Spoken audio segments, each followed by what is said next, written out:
Here's a live look outside of the Whipple Federal Building in Minneapolis. This is where protesters have been clashing with federal agents.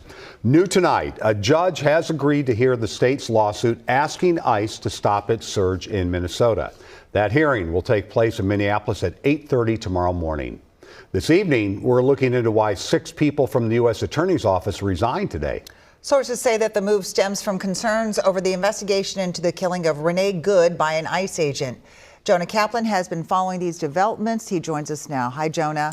Amelia, those sources say the concerns are over a request to investigate Good's wife and that the case is being treated as an assault on a federal officer as opposed to a civil rights case. In just the last hour as well, a top official said there was no basis for a criminal civil rights investigation at this point. Even if you don't know his name, you've seen him at this podium before. The fraud is not small. It isn't isolated.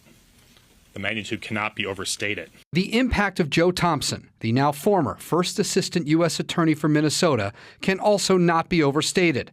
And the same goes for his 5 colleagues who also resigned, including Harry Jacobs, the man who frequently stood to Thompson's right and who was just appointed head of the criminal division. Together, they prosecuted dozens of high-profile cases, including Feeding Our Future mastermind Amy Bach.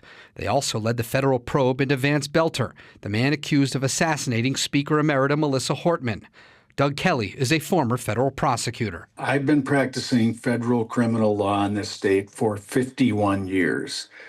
And this is the darkest day in the 51 years, as far as I can see, for the rule of law in Minnesota. If they feel the need to resign because of orders they have gotten that will violate their consciences, to me, that is a great statement on their part that this is not tolerable by them. Praise poured in for the prosecutors throughout the day, including from Senator Amy Klobuchar. I just know how this office is respected through Democratic and Republican presidencies.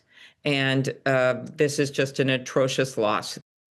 There were also several departures today from the Department of Justice's Civil Rights Division in D.C., but an official tells CBS News those were pre-planned early retirements. Amelia.